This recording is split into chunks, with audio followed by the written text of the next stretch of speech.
Evening, everyone. I'm very sorry for the delay in starting this evening. It's great to have you with us. I'm Simon Jones. I'm the interim dean of Lincoln. I'm the interim dean because I'm here on a 9-month secondment from Merton College, Oxford, where I've been the chaplain for about 20 years. I arrived at Lincoln at the end of March, and my expiry date is Christmas Day. So I go back to Oxford after Evensong on Christmas Day. It's a very great pleasure on behalf of the chapter at Lincoln to welcome you to this 8th and final lecture in the Lincoln Cathedral series. As some of you will know, within this series of talks, we're asking how can common good theology help us play our part in spiritual and civic renewal? And we really appreciate the partnership we have with Together for the Common Good. It's part of our wider Lincoln Cathedral Common Good project, helping us to develop our civic and social engagement. One of the things I've been involved with over the past 8 months is helping the cathedral to think about its strategy for the next phase of our life. And one of the strands within that strategy is deepening our engagement with the wider community. And so this series of lectures has been enormously helpful in providing a theological framework to help us to do that. Jenny, over to you. Thank you, Simon. So yes, we're Together for the Common Good, delighted to be partnering with you to put this series on for Lincoln Cathedral. And in fact, these talks are for everyone to help us reflect how God calls us out of the deep malaise in which we find ourselves towards spiritual and civic renewal. Whether it's about human freedom, the economy, work, people and planet, civic and political life, or social peace, all these areas need our attention in this time of profound change. Recordings are online at togetherforthecommongood.co.uk. So we're featuring speakers from different traditions who draw on Catholic social teaching to explore how Christian theology can be a blessing on public life. And tonight we're going to hear from Sister Helen Alford, who is uniquely equipped to help us explore questions around how we live together. Sister Helen has come over especially from Rome, especially for this, and we'll be giving the lecture before a small invited audience here. It's really an honor to have Sister Helen with us, and we're excited to hear what she has to say. Before we get started, I'd just like to thank CCLA for hosting this evening, our longtime partner and amazing supportive friend of Together for the Common Good. CCLA is the UK's leading sustainability fund manager for charities, faith and public sector organisations with a long history of managing assets for Christian organisations. And within that, they have an investment fund specifically aligned with Catholic social teaching, suitable for Catholic charities, churches, dioceses, schools and religious orders. And they've also launched a Better World Faith Consistent Fund for individual investors, and they provide the Secretariat for the Church Investors Group, helping Christian investors generate faith-aligned investment policies with, for example, modern-day slavery, cost of living crisis, mental health, and climate change. So we'll be taking questions later. So if you're watching on Zoom, please use the Q&A function, or if you're watching on Facebook or YouTube, do enter questions in the chat. Over to you, Simon. Thanks very much, Jenny. So I'm delighted now to introduce Sister Helen Alford. Sister Helen is President of the Pontifical Academy for Social Sciences and Dean of the Faculty for Social Sciences at the Angelicum, Rome's Pontifical University. An economist, she teaches economic ethics, the history of technology, labour politics, and Catholic social thought. Sister Helen is from England, lives in Rome, and is a sister of the Dominican Sisters of St Catherine of Siena of Newcastle, Natal. This increasingly fragmented and divided culture, we're enormously grateful to Sister Helen for her help in navigating these present confusions. Drawing on her expertise in Catholic social thought, Sister Helen will address the causes of division and examine the possibilities for social peace. We look forward very much to hearing what the Spirit of God might be saying in this time of great upheaval, and to exploring how the Church might be called to act. Sister Helen, it's wonderful to have you with us. The floor is yours. Thank you so much, Dean Simon. Thank you, Jenny. Thank you to all the team. Thank you to all the people who are here with me in the room now. And also thanks to all of you online. It's really a great honor and privilege for me to be able to share some thoughts with you and to have a discussion with you about this very important topic. Now, I would like to start on a short personal note, because I sat down to start writing this talk the day after I heard that Lachlan Hickey had died, who many of you here in this room and maybe people online too also had the pleasure of knowing. I want to give this talk in his honor, partly because I was enabled to do the kind of thinking that we need, I think, to work through with Catholic social teaching in conversation with him. And I think he's really one of the most interesting thinkers I've ever had the good fortune or the providential guidance to meet. So I'd like this talk to start with him in mind. So Jenny asked me to talk under the title, Just Peace, on social peace and the causes of division. Now, in some ways, this is a new problem. You know, as I was thinking about writing this, I was thinking, would someone like Jenny have asked someone like me to give a talk on social peace 25 years ago? I'm not sure if we would have thought this was an important topic at that point. So in that sense, it's kind of an emerging issue for us in our stage of history. Now, we know that we have new things which are causing division amongst our members of our society. We know from our personal experience, from newspaper stories, research, that social media, for instance, is an important source of division in our society today. So that's something new. We have a new combination of ideas, theories, philosophies, which are creating new problems for us. And I would say, let's put on the table too, the question of faith or belief, which connects us with trust as well. As you probably know, in many languages, it's the same word for faith and for trust. The changes on that level are in some ways unprecedented as well. So there's a whole lot of new issues causing new division. And that means that the solutions that we found for social peace in the past can no longer be applied, or at least not applied in the same way as they were in the past. At the same time, of course, and you're expecting me to say this, living in peace with each other is a perennial problem. You know, the second sin recorded in the book of Genesis, after the primordial one of breaking our relationship with God, is a sin against peace, the killing of a brother. Now, I've no doubt that those of other religious traditions who may be here tonight or online could also recount similar stories from the foundational texts of their religious traditions. And we know that Greek, Roman, Viking, and other mythical systems are full of stories of violence and destruction, even if, as Joseph Campbell, in his idea of the hero's journey, talking especially about myths, would argue that confronting the destructiveness in many of these mythical stories is a source of heroism and part of arriving at the good, such as the peace of the Shire at the end of Tolkien's Lord of the Rings. So these foundational myths, part of our perennial experience, represent a source for us, a resource for us in dealing with our search for social peace.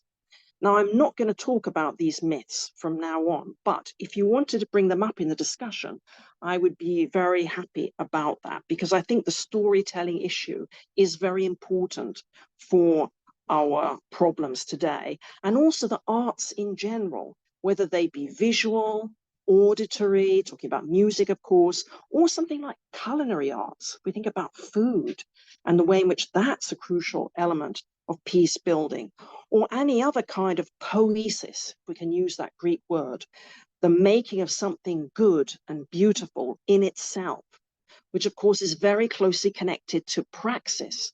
Another Greek idea, the idea of making ourselves and our society good and virtuous and beautiful and, yes, peaceful.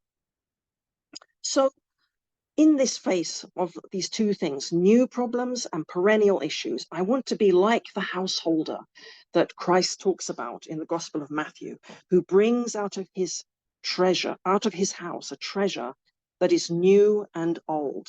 Put these things together. Try to find interesting, innovative solutions by drawing on ancient texts or classic texts in dialogue with new problems. So to do this, I want to use what is probably the most classic source on peace in the Catholic social tradition, Pacem in Terris, which is 60 years old this year. So it's also a significant year to look back at it. And look at it in relation to two key problems that I think are causing division. And maybe this text could help us in constructing social peace in the face of these two key causes of division. The first one is our relation with the environment. What does building peace with the natural world mean? And how can we do it when there's so much tension between ourselves about it? This may well come up in more detail in the discussion. Then there's another set of problems to do with respect for rights and the question of peace. The whole rights area is such a contested domain now, with all kinds of things being called rights, and with the whole discourse about them, I think for many of us being much more connected with aggression and terms like culture wars and things like this, rather than with peace. So I think we can look in Pacem in Terris for some kind of word about these two kinds of problems. Then I would like to connect what Pacem in Terris is saying with another text which comes from the same historical period, which I think you might find surprising, this connection. And of course, that's why I'm doing it. It will be illuminating in another way. And then finally, we'll conclude. So let's start with Pacem in Terris. Now, the first thing I'm going to say to you is that the key term that Pope John uses in his encyclical about peace is the term order. Order is it's like if you think of a piece of Blackpool rock, if Pacem in Terris was a piece of Blackpool rock, the word order would be going all the way through it from one end to the other. Now, before going on and saying anything else, I just want to stop and ask the people who are here in the room, and then I'll repeat so you can hear on the mic, people who are online, what they say. Ask the people in the room, when you hear the word order, what does it make you think of? In other words, what's the semantic field for you around order? If you could just say the words out loud and I'll repeat them. It would be very interesting for me to hear. What do you think of when you hear the word order? Tidiness. Structure. Law and order. Systematic. Law and order. Great. Control. Okay. Anything else? Natural. Natural. Ooh, interesting. Chaos. Chaos. There was another word I didn't hear. Safety. Okay, great. Thank you very much for sharing some of this semantic field. So we can see there's different terms, associated with order. So I might want to say to you, probably not all of you, but at least some of you, that you might want to suspend a little bit your normal semantic field around this word to open yourself to what the Pope is going to be saying to you in this document. Because I think the number one thing, if you forget everything else about this talk, don't forget this point. This is the one point really to remember. The main thing that Pope John is trying to call us to do by using that word order is to recognize the basic structure of reality. To recognize the basic structure of reality, or the key characteristics of the world we live in. Now, you might think, what has the word order really got to do with the basic structure of reality? And in order to answer that question, why is the Pope using it? You need to know something about his background and his formation. So I would say there's a general point to make on this, and then there's a more specific point.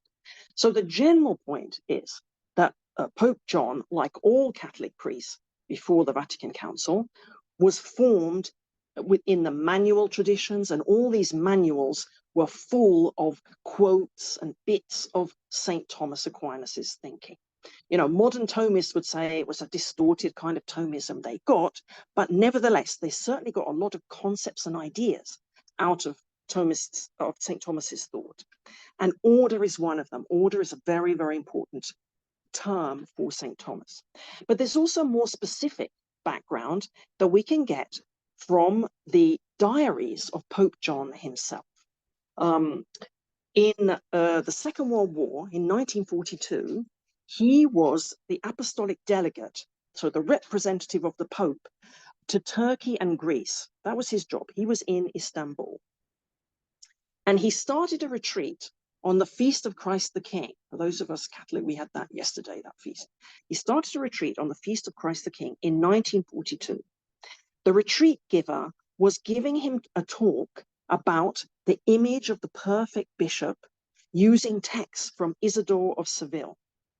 And so on the night of the first day of the retreat, he wrote in his diary, "The bishop must be distinguished by his own understanding and his adequate explanation to others of the philosophy of history." This is very important to remember, the philosophy of history.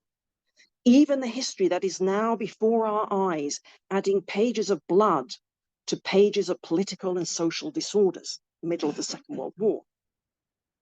I want to reread St. Augustine's City of God and draw from his doctrine the necessary material to form my own judgment.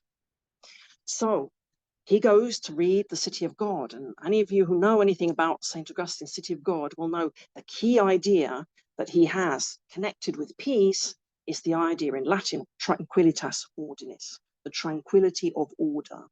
So when you can understand when 20 years later, Pope John sits down to write this encyclical on peace, this is also in his back of his mind, what he read from St. Augustine, which he wanted to make his own. As he said, he had to have his own idea about the philosophy of history. Now, if you thought maybe, well, this idea order isn't necessarily the best idea to use if we want to talk about the basic structure of reality, as I said, you wouldn't be alone in thinking that, and you certainly wouldn't be alone amongst other members of the Catholic Church. So I just want to mention one example of the kind of critique that this idea got, which comes from a text written not that much later, only 10 years after the publication of Parchimentaris, and written by a very influential figure in the Catholic Church, Cardinal, I don't know if we say Roy or Roy, because he's from Quebec, so probably we should say Roy. He was the president of the Pontifical Council of Justice and Peace at the time. And in commemoration of Parchimentaris, on the 10th anniversary, he wrote a public letter to the Pope, Paul VI at that time, on the 10th anniversary of Parchimentaris. So looking at the text again, 10 years on. So we're now in 1973. And he doesn't say very complimentary things about the use of the idea order in the text of Parchimentaris.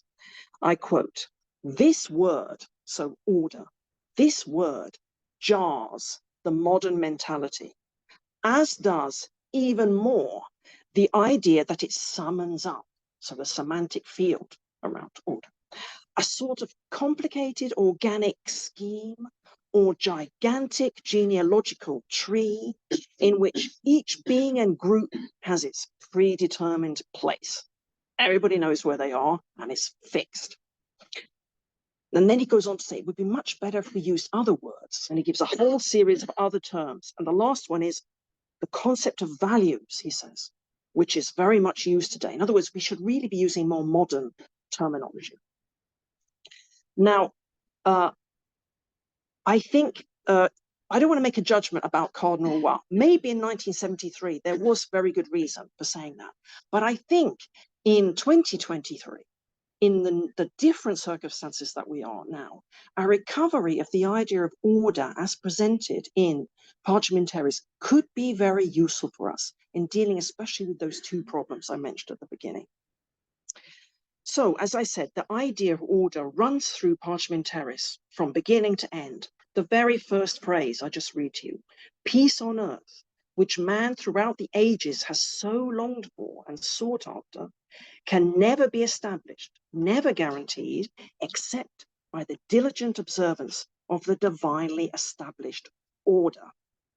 Okay, so that's a pretty strong statement. If we really want peace, we have to go back to this order. And in fact, you can see that there's 6 levels of order that he talks about in the encyclical. You might be surprised where he starts. The first level is order in the universe.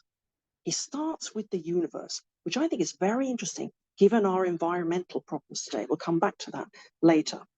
So first level is order in the universe. Then we get order within human beings. Third level is order between human beings. Fourth level is order between human beings and their political authority. So it's order in the political community. The fifth level of order is the order between states or between political communities. And then the last, 6th level, is the order on the worldwide community.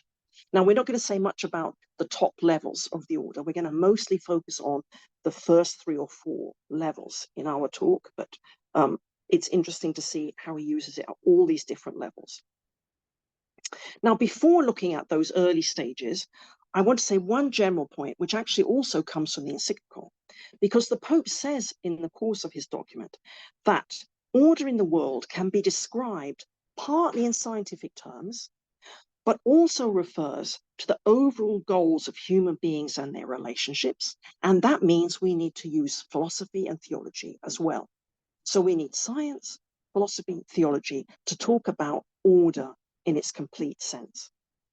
Now, I would say only one point about this, that some of the things that in the 1960s, when this document was written, that could only be described using philosophy, can now be described, at least partially, using scientific results.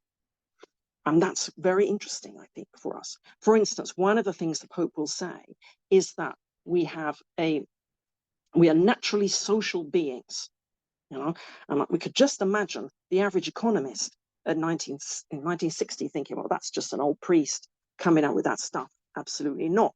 We have our individual preferences. We're just all competing with each other. It's the individual that's important. This social relational stuff is, you know, namby-pamby kind of stuff, you know, just for people who don't know what they're talking about. Now we've got all kinds of scientific results which actually show more and more that that's the case. Perhaps the most impressive research source for this is the happiness research, because that is done all around the world. So we can look at below the level of culture, what is common to human beings across all the different cultural differences using the happiness research.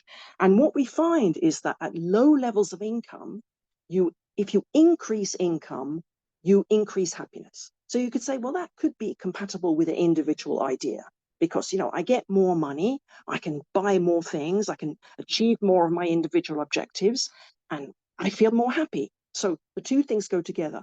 But at fairly low level, the two things start diverging. And you can carry on increasing income and happiness doesn't increase at the same rate. Instead, it's much more correlated with another factor, which is the quality of relationships.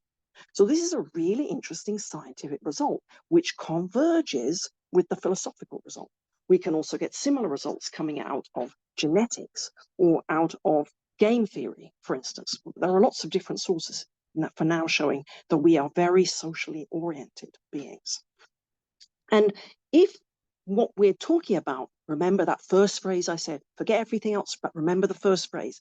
If we're really talking about the basic structure of reality, and there's an honest search for this on the part of scientists, philosophers, and theologians, then we should expect that they could converge. And if science can develop more and enter more into the domain that we thought was only philosophical and theological before and give insight to that, it'll be no surprise that we see some convergence, because all of these thinkers and all of these scientists are engaged in an honest search for truth. They're trying to understand the basic structure of reality.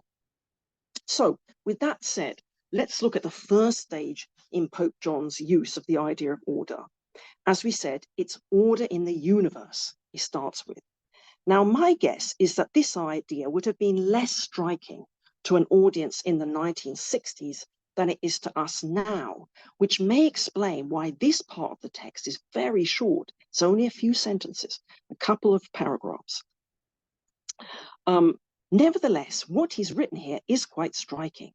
And although his way of writing is different from Pope Francis's, the content, I think, could have been written by Pope Francis, but he would do it in a different way. So let me just quote from this second paragraph of the text.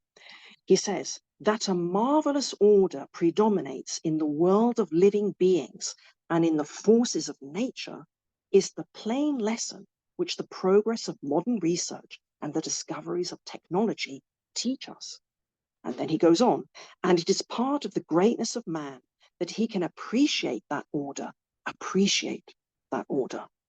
He's not creating it, he's receiving it as a gift. He can learn from it, he can work with it, he can try to understand it. And then he said, devise means for harnessing the forces in nature. And as of course, our environmental crisis tells us that we don't always do that very well, but nevertheless, we have the capacity to do that. So he doesn't say any more about order in the universe. He's very short statement about that. Then he moves to the second level, which is order within human beings, arguing there that human beings participate in the order of the universe, and they also have a special role in maintaining it. He says, God created man in his own image and likeness, endowed him with intelligence and freedom. That's very important, the endowment, endowed him with intelligence and freedom. We'll come back to this later. And then made him Lord of creation. Well, again, in the 1960s, you might think scientists would think, well, that's all just religious, namby-pamby stuff. But when we think now about this idea of the Anthropocene, the huge impact that we are having on our planet, and the capacity we have to sort of change its structure, and often in a negative way, maybe this idea of being the Lord of creation, maybe not with those words, it's not so out of our possible mindset to think like that. But he doesn't dwell very long on this point. He immediately notes that between us, there is disunity, which he says is in striking contrast to the perfect order in the universe. So although he's saying there's order in us, he immediately also brings in the problem of disunity, which isn't ordered. We'd say it's disordered in that sense. He says our relations only seem to be governable by force, he says. And yet there is a kind of order within us, which he puts in this way. The world's creator has stamped man's inmost being with an order. And how could it be otherwise, he says? All created being reflects the infinite wisdom of God.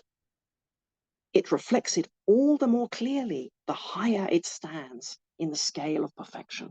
So he wants to say, as classic thinking would say, that human beings are higher up than non-living or other living beings because of this intelligence and freedom that we have, because that we can use our knowledge to do things for the good. Still, we have this problem now, disunity and order side by side, coexisting. What to make of it? Well, in the next paragraph, the Pope argues that we can have mistaken ideas of this order. This is one of the sources of the disunity. He says, many people think that the laws which govern man's relations are the same as those which regulate the blind elemental forces of the universe. But it is not so. The laws which govern men, perhaps I should say people, but it's in the text, so I just carry on. The laws which govern men are quite different, he says. And that made me think, when I read that phrase, about the very strong impact on economic thinking. As you know, I deal mostly with economics, of physical systems. When the early economists are developing their models, Newton is seen as a sort of Enlightenment figure. He's brought light into the world with his ideas about physics. And so all the economists want to set up systems which are like the physical systems. So it's these kinds of blind elemental forces that get transferred into our thinking about economics. But he says that's not so. The laws which govern us are different. He says the Father of the universe has inscribed these laws into man's nature, and that is where we must look for them. So this is where we're going to come to another crucial point, which is the point that I'm going to find the most difficult to deal with you. So I hope you will have some patience with me. And this is the question of natural law, because I'm going to have to make a slight divergence from the text and say something about natural law. Trouble is, we really should have a whole talk just about natural law to do it properly. So I'm going to take a risky, make a risky attempt to try to say something useful just in a paragraph. So I hope you will have mercy on me. Okay, so the basic idea of natural law is pretty simple. The idea that we are oriented to do what is good for us through our nature. So if we look at other animals, we could say they are oriented to do what is good for them and for their species also, but they function more in terms of instinct. Whereas we are able to think and reason about what we choose to do, and we can choose between different goods. So if I have 2 hours a week to spend on doing something interesting, I could learn Polish or do acrobatics or visit a housebound person or whatever I think is the good thing to do in the context of my life. Now, I've already started to mention the first practical principle of natural law thinking: do good and avoid evil. Now, we can think about this on two levels, okay? The first or primary level regards human beings as they were made to be. We could say human beings before the fall, as they truly could be. Now, it's interesting that our understanding of good on this level really is accessible to all. It's really, we would say, inscribed in our nature. You know, it's things like world peace. I mean, we just know we'd all be better off if we had world peace. You know, it's being kind to each other. I mean, we just know, you don't need to explain it. It's just obvious to us that these are good things to do. So this is our participation in the natural law that the Pope is talking about. We just know this stuff. You don't have to have a PhD in something or other to know this stuff. Everybody can know it. If you have the PhD, sometimes you're a bit more confused about it, you know, I say. So that is the sort of first level of natural law. But since we know we're not actually without sin, or we're not fully developed, these kinds of ideas of good often seem utopian. But they could also be seen as a goal that we're trying to achieve if society could gradually move in this direction. You know, they remain a kind of a goal, not really achievable goal, but something to which we can try to tend. They can inspire us. Okay. Then there's the secondary level of natural law, which is the one that relates to the historical experience of being human, which is full of disunity, as we said. It's full of sin. It's full of weakness. It's full of all the problems we know. It depends on historical circumstances, cultural traditions, and all this kind of thing. Now, at this kind of level, it's much more difficult to work out what is the good thing to do. It depends on all kinds of things. So if we think about economics, you know, the church would say, or natural law tradition would say, at the first level, we should have an economy that includes everybody. It should be for everybody, the economy, and it should have a sustainable relationship with our environment. You know, that's obvious. We all could understand. If you went out on the street and asked people, maybe not in the City of London, because they're a bit funny, the people in the City of London, but anywhere else in the world, ask the beggars or the tourists or the shopkeepers, if you could have a perfect economy, what would it be like? They'd say all kinds of things, but you bet the most often said things would be those two things. Everybody should be, and that's the sort of thinking on the first level of natural law. But of course, that's not where we are. You know, we can't just, like in a communist system, have everything for everybody. It doesn't work because we're weak, we're sinful, we're not there. So the church would say, okay, we need private property. That's important. We know from historical reasons, if we don't have private property, we won't achieve the goods and make the effort to produce goods that we do actually do when we have that. But it's always for the first level. So the idea of distribution, involvement, and that stays there. Or people sometimes say private property has a social mortgage when they say the way the church thinks about private property. So that's the first thing about natural law. It has these two levels. Okay, it's about achieving the good and at these two levels. The second quick point I want to say is that it also involves natural law thinking, taking seriously the idea of inclinations. You know, we said animals have instincts. Okay, we also have something like that, which we can call inclinations. So, for instance, if I'm feeling hungry, that inclines me to eat. Okay, now in general, that's a good thing, you know, but I might sometimes not want to eat for some very good reason. You know, I need to lose weight or something, or and also the way we deal with that inclination can become disordered. You know, too much or too little. You know, this kind of. We also have inclination to learn things. We have intellectual curiosity.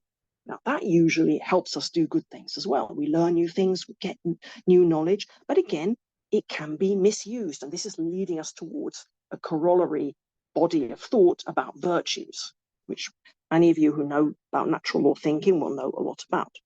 Now, that's a very short, brief sort of synthesis of some of the key things in natural law. We could say a lot more about it, but I hope these few words give you the sense that in this way of thinking, the kind of beings we are show us how we should behave. And that's how we can participate in the order of the universe that the Pope is talking about. Now, this seems to me, and I'm going to finish here, dealing with the first point about the environment. This seems to me very important in a world that has learned that it needs to deal with the nature around it according to the way that nature is. And not just as if we don't have to consider it. We can put as much pollution into it as we want, or just however we want to think about that. We have to treat the nature around us according to the way it is. So the Pope in Parchimentaris connects that realization to the idea that in a similar way, we can only have peace among ourselves if we respect the way we are, or as he puts it here, the law inscribed in our hearts, the kinds of beings we are too. So he puts those two things side by side. And I think that could be interesting. We could have an interesting discussion about that. So now I'm going to move to the second point, the relation between rights and order.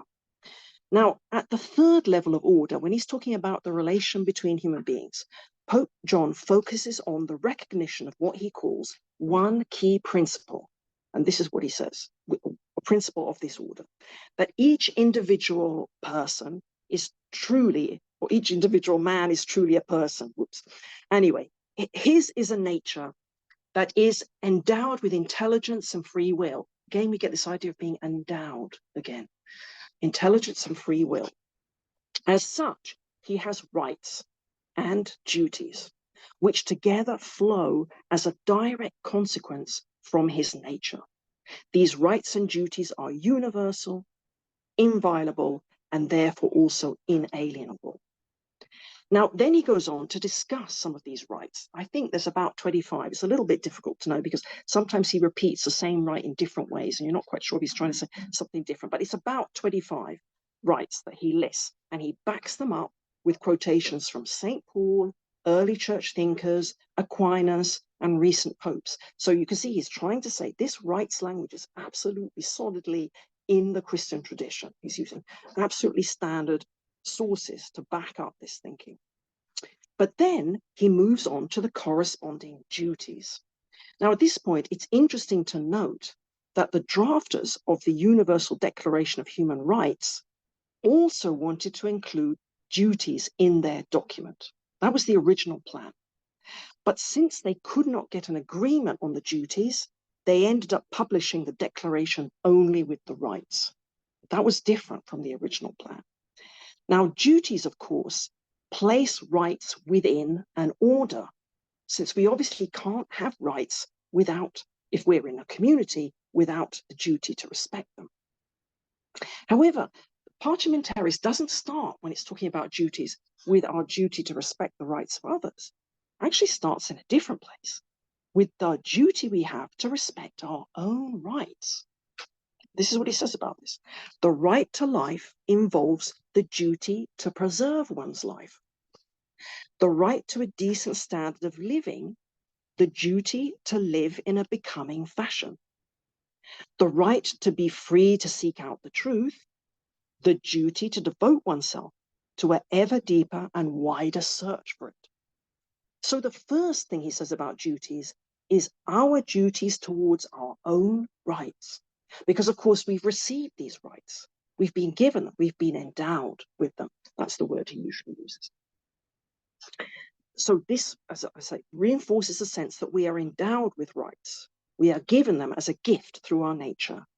And we need to respect even our own rights, even before we respect those of others. By the way, he uses natural rights and human rights more or less interchangeably. I don't see any difference in the way he uses those two terms. So the idea of rights here, through its discussion of duties, is set into a vision of order. Although it's no simple law and order discourse. For Parliamentaris will also say that if laws are enacted that contradict the natural order, the just thing to do is not to keep them. And this is 51, Article 51. Laws and decrees, he says, passed in contravention of the moral order can have no binding force in conscience. Indeed, the passing of such laws undermines the very nature of authority and results in shameful abuse. As St. Thomas teaches, he says, and then he quotes from St. Thomas, we maintain that human law has the rationale of law insofar as it is in accordance with right reason, and as such, it obviously derives from eternal law. A law which is at variance with reason is to that extent unjust and has no longer the rationale of law. It is rather an act of violence.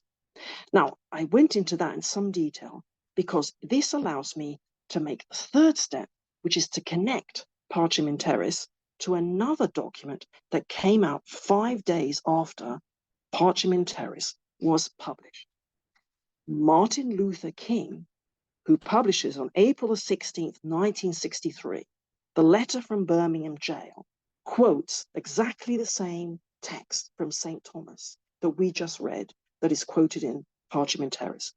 We don't know if Martin Luther King saw Parliamentaris before he wrote that letter. He was already in jail when the Parliamentaris came out, so it's not very likely, but it's not impossible. But it might be even more impressive if he hadn't seen it, that he ends up in a very, very similar position, which I'll show you from reading from his text. He uses the quote from St. Thomas responding to a hypothetical question.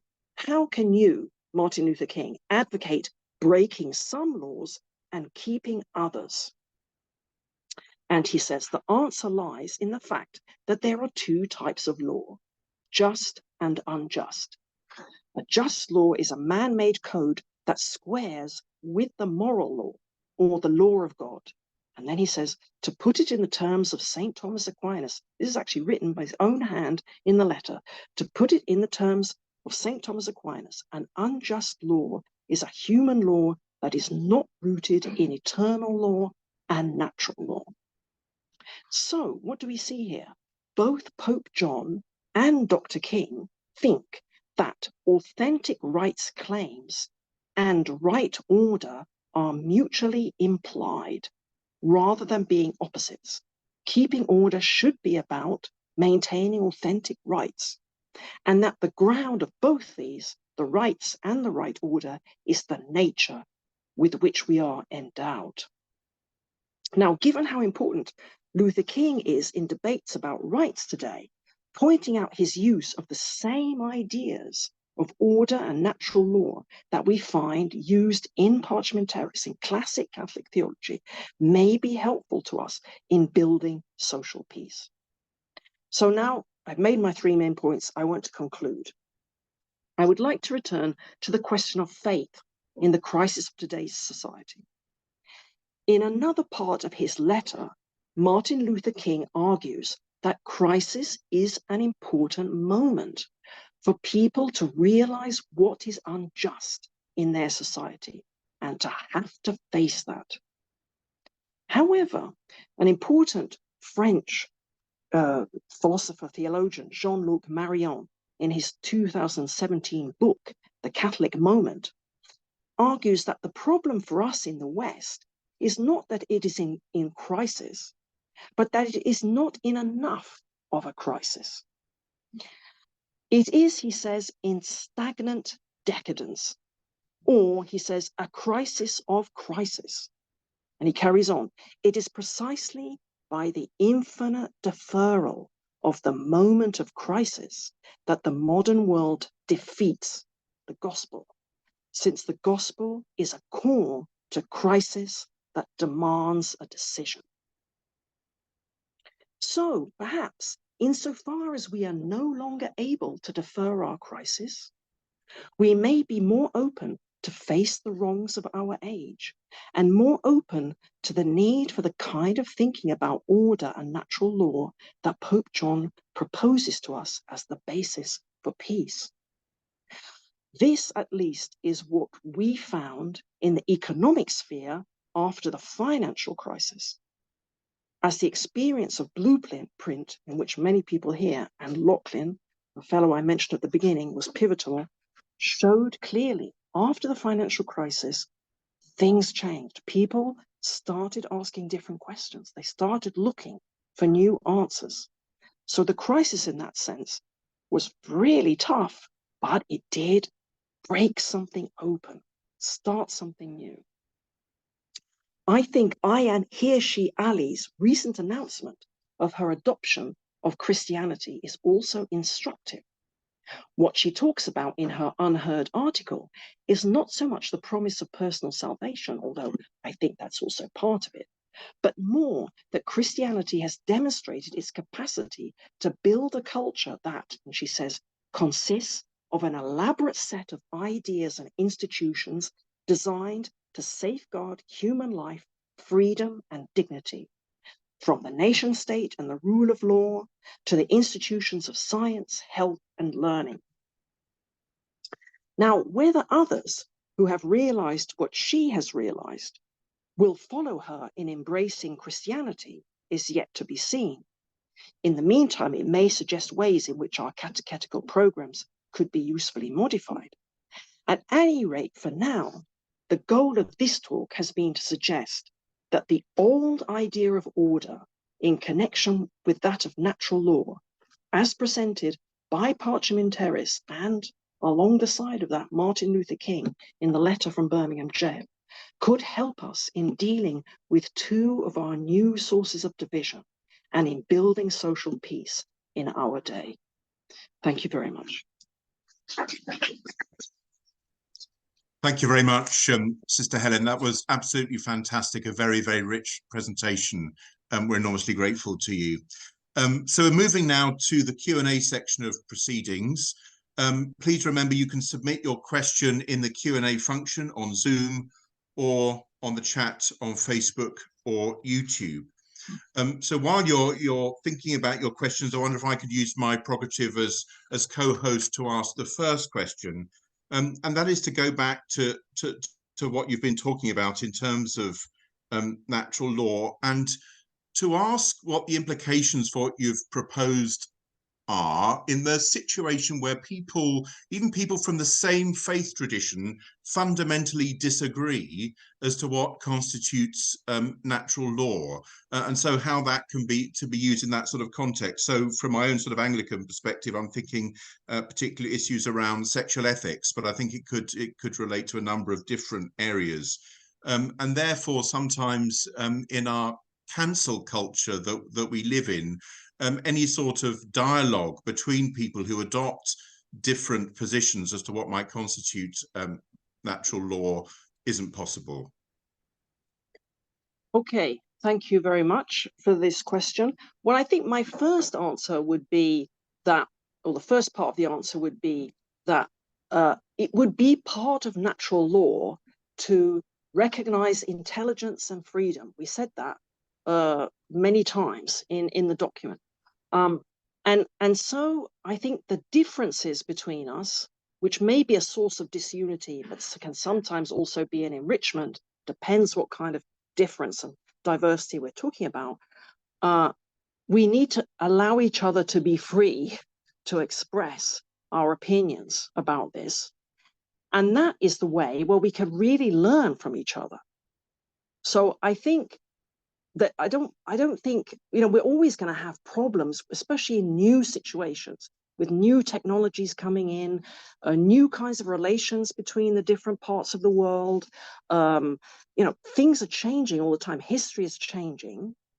We're going to need to have confrontation, dialogue, thinking, listening, and learning from each other. So I think what the basic kind of natural law thing, maybe on the first level that we were talking about, would say is be open to listening to the other. It's a bit like Pope Francis' culture of encounter today, something like this, that dialogue and being open is important. Dialogue, of course, means you say what you think as well. So the cancel culture thing is problematic because there's an interesting French philosopher called Chantal Del Sol, and she talks about how we are going into she's pretty pessimistic about the future. She's much more pessimistic than I am. I am much more hopeful about it. She thinks that we're going into a kind of polytheistic world, which is sort of like a pre-Judeo-Christian world. And it's as if we're kind of peeling off the layer of Christianity that's been there for about 1,500 years or so, and going back to the polytheistic level. But, she says, we are keeping some of the elements of Christianity in this polytheistic thing. And one of them is represented by this cancel culture. In other words, there are things that are true. There's something that we have to hold to. There's dogmas, there's beliefs, that are not negotiable, But as she said, that kind of thinking has been detached from its original source, which gave it life, which gave it meaning and purpose. And of course, within Christianity now, we've learnt ways to dealing with each other that don't require kind of violent clashes of this kind. Unfortunately, these new kind of groups that are trying to use a very dogmatic position haven't really learnt that yet. They're still using very violent, very aggressive kind of techniques to get their truth, they think, kind of imposed, and so I think the natural law kind of help here is actually correct. And I think everybody agrees with this, really, to let people say what they think. Then we can learn from each other. We're not going to learn if people are shut up and excluded because they don't hold the current position. So I think that would be most of my answer. Perhaps I need to say something else, but we've got some more questions coming in from online, so we'll put a few more to you, but one at a time, I think. So the question here about climate change. Okay. So how do we achieve order while maintaining human freedom? So this coercing of people, for example, with steps to mitigate climate change, people don't like this. They're resisting this. They're feeling this. Things are getting done sort of globally, circumventing democratic processes, and people feeling that they don't have agency. So how do you balance this this need to address big global challenges whilst maintaining freedom? Yeah, well, I think it's a really good question. One of the things I would say is that someone like me, who's mostly working with the kind of core ideas, about not necessarily the best person to answer a question where we need input from people who are dealing more directly with these issues. But I'll say what I can, but it may not be the most satisfactory answer to a very good question like that. I think the first thing I would say is that we're in a situation now where people are feeling pushed into doing things that they wouldn't have wanted to do, partly because we have been deferring the crisis, as Jean-Luc Marion was talking about. We haven't been facing up to our situation, and we're now kind of in this very critical situation. And so this is the justification given by people who are saying, we have to do these things. And other people also fairly are saying, but we didn't agree to this. We're not part of the deliberation process. I'm not sure that I have a very good answer to that. I think I can help to set up a kind of frame using the natural law to help us maybe search together for a better solution. But I think the key problem there, which I would say is different from the sort of cancel culture thing we were talking about before, is that we seem to be, in terms of the basic structure of reality, in a situation where if we don't really change the way we are relating to the environment fairly quickly, we're going to have really, really serious results. And that, I think, is a much more difficult problem to deal with than the cancel culture one, because of the sort of sense of this being a real problem behind that. We have to deal with the reality of the situation. So I'm not sure that I have the right answer in terms of how to deal with it, but at least we can sort of put the question in a different frame. Another great question is coming here, which I also would have asked. I was absolutely stunned to hear what you said about the Universal Declaration of Human Rights, and they didn't manage to get the duties done. I mean, this is absolutely amazing. I don't think most people would know this. Yeah. So what would you say? What would have been different had they achieved this balance and the declaration had included rights and duties? All these years, we've had this emphasis on rights, arguably has led to some of our disturbances now with social peace. Sure. Well, I mean, I think we would have had a different historical trajectory. I mean, I still think it's better to have the declaration with just the rights in. Even it was better to have that than to have nothing. Okay, but it's a bit like the idea of the human person as a pure individual. The rights on their own is a bit like just thinking of ourselves as individuals. There is a sense in which we are individual. We're individuated by our bodies, but we're not only individuals. Our relationships are crucial to who we are. And similarly, the rights issue, if it's not connected with duties, is sort of, it's too narrow. It's too it's not connected to the order issue. That's another way of saying.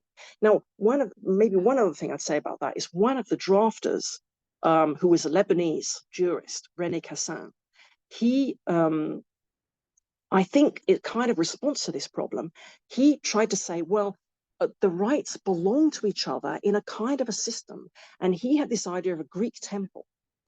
And the first rights are the basic steps going up to the temple, the basic foundations. And then you have 4 big columns, which are the 4 basic groups of rights. The last one is social, cultural, and economic rights.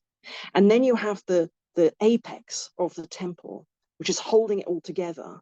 And those are the last provisions which deal with setting up systems for protection of human rights. So he did try to sort of say, well, there's a way in which these rights are somehow integrated with each other, connected with each other in a systematic way. But you're quite right, it doesn't go as far as saying there are duties, but it was an attempt on his part to try and do something. Okay, a question here from Sister Rose, who's a young Dominican. She says, do you think institutes of religious life have something specific to contribute to the social discussion of peace and negotiating difference through their experience of communal living, the insights of the monastic fathers and mothers? Yeah, I think it's a very good example of, we can have, if we have everybody, different voices around the table, the religious can bring into that discussion their experience, which is over, centuries of trying to find good ways of living together. Yeah, so I think on a practical level, it's a very, very useful input. Of course, it's only one particular kind of community, but still it's a real community. And it could have analogues in other kinds of communities. And also we could learn from other communities too. So it's this sharing together, this listening to each other, allowing sometimes freedom. It's difficult to live together.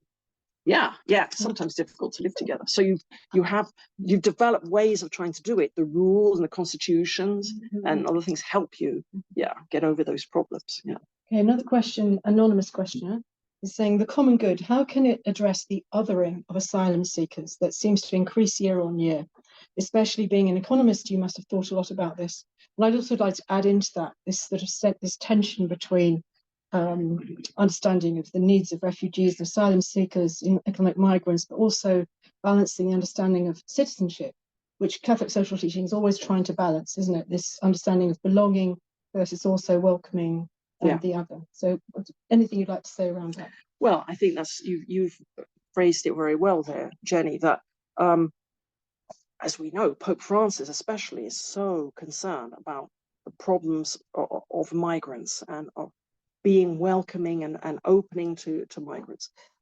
At the same time, as you say, communities need to have a sense of belonging to each other, a sense of having a tradition which is handed on, even though traditions, as we know, actually change. That's the whole idea of tradition. It doesn't just stay the same. And migrants coming into it can make an interesting contribution.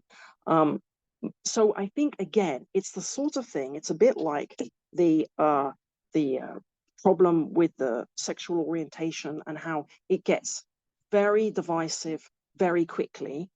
This discussion gets divisive too quickly, and we don't sit down and listen to different points of view and genuinely try to work out a solution. I mean, one of the things we could say is that perhaps we've either lost or we never really fully had, I don't know, you might have interesting ideas about this, a real deliberative democracy, where we sit down and deliberate together about the crucial problems. And here we have two issues that really need deliberation. They can't be resolved. They're definitely on the second level of natural law, that, trying to work out how we deal in the concrete circumstances that we're in now with those kinds of problems. We can only do it really through deliberation. Okay. A great question here about chaos in the world. So we think so much more chaos coming forward. Communism seems to be again gaining favor among some of the young, and indeed some of the activists today would reject Martin Luther King, saying he didn't go far enough. And even among governments are tempted into this technocratic space, aren't they, to achieve a change without going through the democratic process. So could you say something about how Catholic social teaching doesn't seek to impose, but is an invitational spirit about it? Some people understand Catholic social teaching as wanting to impose an order. You've talked a lot about order, but I understand it to have an invitational posture, and not as against the integralist idea. And I'd like to hear you say because it's a crucial thing in the idea of natural law that there's freedom. It's not the kind of freedom from idea which became the dominant idea that we've inherited from the Enlightenment. Give me the maximum space to make as many decisions as I want. And you experience law in that sense as a sort of break on your freedom, something that constrains you.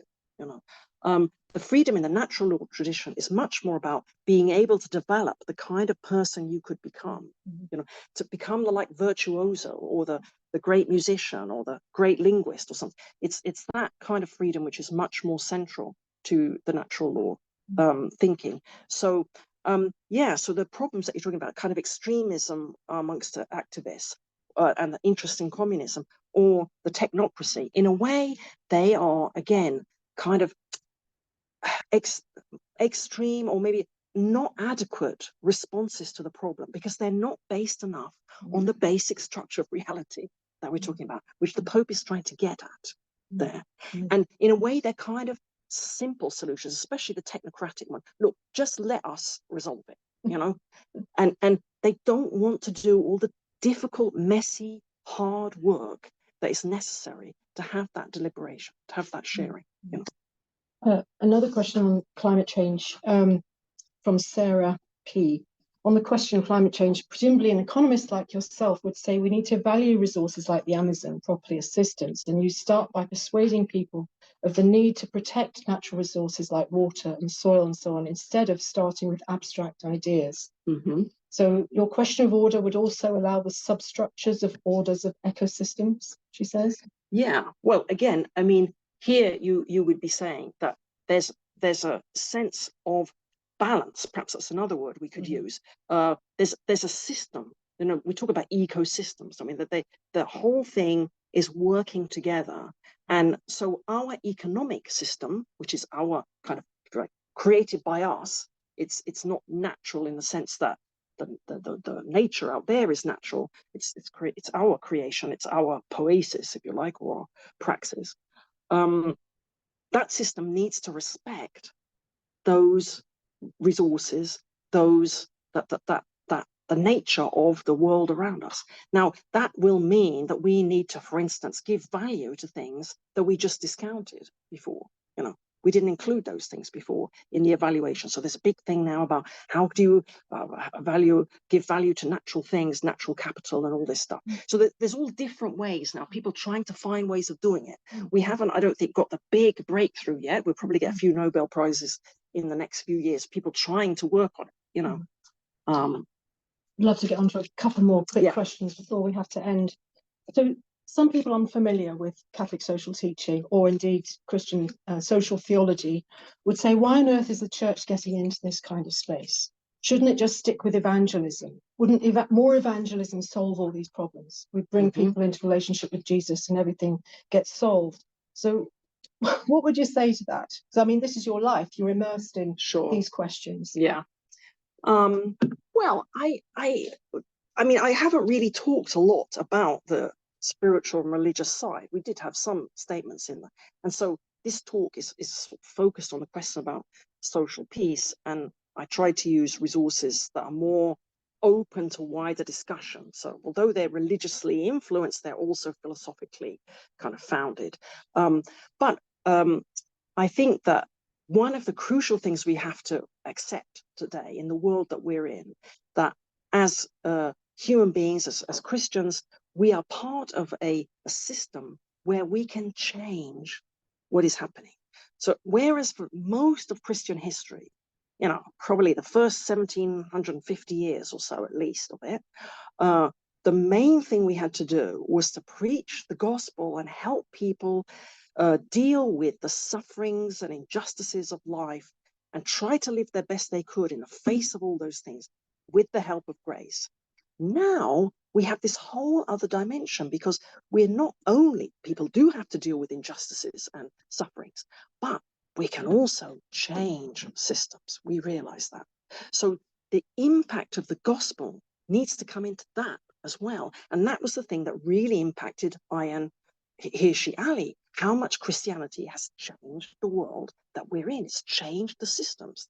We think differently. We behave differently because of the impact of it. So we can do more on this. We can make the world more like the kingdom of God through working on economic structures, political structures, and so on. One last question. Okay. Joe asks, can you reflect a little on respecting order in relation to the experience of the descendants of chattel enslaved African ancestors, hemmed in by the order of racialized slave systems for centuries, and who now live in a racialized world where they're hemmed in by the West's economic power? Yeah, so here we have a good example of the sins of the fathers, if you like, which we could say in some way we're part of. Pope John Paul talks about the structures of sin, you know, which we participate in, and we often don't like what we do, but we don't know how to change them. You know, they're bigger than we are. And that's where we need to also talk about grace and prayer, and it's not just human action on that level. So it's interesting that you bring that point up, because when Parchimentaris was written, one of the big issues that the church and the world was dealing with was decolonization. And he talks about it. I didn't use those bits in the talk, but they are a very important part of his thinking. And that when he's talking about disunity, and he's thinking about this lack of respect for people just because of the color of their skin and that kind of thing. Now, how we deal with reparation, or this, this is another really important, really crucial thing that we're only going to be able to deal with properly with proper deliberation, because there's lots of different factors. The people who are alive today didn't have slaves, but they are benefiting. We know all this stuff. So we need to bring these different points together and talk in a serious way about it. So many more questions I'd love to ask you. I mean, actually, going back to the deferring of the crisis that can no longer be deferred. Yeah. The church really has a special vocation at this moment, doesn't it, around enabling deliberation? Absolutely. Yeah. I just want to say a couple of things about that before we end with finish the question. Yeah. I mean, maybe I'll say one thing that probably nobody knows about, so it's interesting for everybody. In 1958, the Nobel Peace Prize was won by a Dominican friar, the only time Dominicans won it. And Dominique Pierre, his name was. And he won it for the spirit with which he worked with the displaced people. There were millions of displaced people in Europe after the end of the Second World War. And his core idea in his work was this idea of fraternal dialogue. And if you read his writings, you can see how permeated they are by his religious formation, his Christian faith. I mean, he's got a wonderful paragraph at one point in his writings where he says, to dialogue means to put yourself between parentheses and really listen to the other person, the goodness, the desire, the real quality of the other person, even though you disagree with them, you have to keep your own point of view, but you open yourself to listen to the others. And of course, he's trying to build peace amongst often refugee groups that were moving into different countries that weren't necessarily liked that well. And the first thing he says, he's got these 3 stages of fraternal dialogue. The first thing is start to do something together. And he said, start to do something that deals with the suffering that you're all facing. That's a wonderful way to bring people together to deal with their common shared suffering, something they share. Then you start to see, he said, these other people argue, you start to share with them, you start to build a relationship. Then the dialogue goes on from there. There's also some very good points about truth, but we won't get into that now. We have to end there. Yeah. Thank you so much. Let's go over to Simon again. Thanks very much. So some final thank yous from me. First of all, to you, Sister Helen, not only for your fascinating and very insightful presentation, but also for the dynamic way in which you've engaged with our questions. Thank you so much. And then I'd also like to thank Jenny and the Together for the Common Good group. It's been a really fruitful engagement for us at Lincoln to be able to work on this lecture series with you, and we're enormously grateful and look forward to taking forward what we've gained from these lectures in terms of our civic engagement here in Lincoln and also in the county. And then finally, I'd also like to thank CCLA for supporting this series. CCLA is the UK's leading sustainability fund manager for charities, faith and public sector organisations, with a long history of managing assets for Christian organisations, and we really appreciate your support.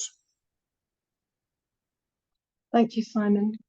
So we've got to bring this to a close. It's been fantastic. I wish it could have gone on longer, and I really think that ending with this theme of deliberation is really about building the common good. I mean, it's fundamentally about relationship, because we are relational beings. And in this, particularly the last 40 years, immersed in a culture of individualism, we've really lost our way. And I think what you've shown us tonight is an incredibly sophisticated way of understanding this. So I'm so grateful. Thank you very much. Jenny. Thank you very much. Thanks to all of you.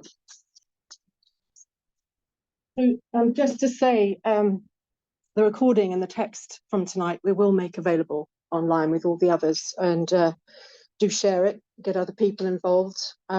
Looking back over this series, we're so grateful to all the speakers that have taken part, that helped us discern the common good approach to these cultural confusions that we're facing at this critical moment.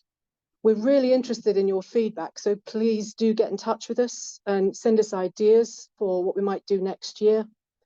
Just get in touch with me via our website, and do subscribe to our newsletter to stay updated. Do support our work if you can, and listen to our podcast, Leaving Egypt. There's lots of resources on our website, togetherforthecommongood.co.uk. So thank you, everyone, again, everyone online. Thank you for joining us. Thank you for your fantastic questions. And thank you to everyone in the room. And thank you, Dean Simon. Thank you for the partnership. We have really enjoyed working with you. So all remains to say is good night and God bless.